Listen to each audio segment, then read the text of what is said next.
All right, let me clarify my process for going through and finding these low spots on this Makita XSL08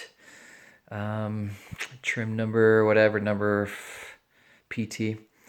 So using the straight edge, I kept the straight edge parallel with the stand here, and again starting from the back, moving it to the front in approximately 1-inch increments there.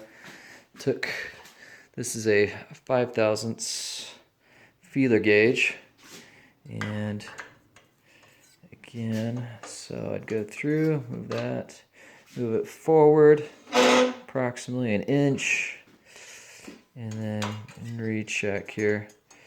So all these dots again represent spots of where a 3 thousandths feeler gauge was able to slide underneath the straight edge here.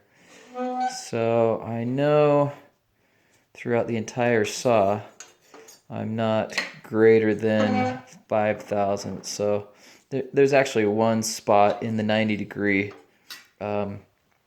orientation where the 5 thousandths just barely fits under it. So again, I'd go through that, go through the 60-degree angle, and then I would rotate it 10 degrees. 110, good enough. And start all over again, moving from the back to the front, going in 1-inch increments here.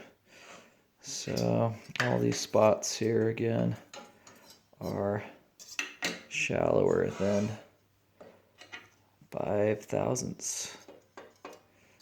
Hope this helps.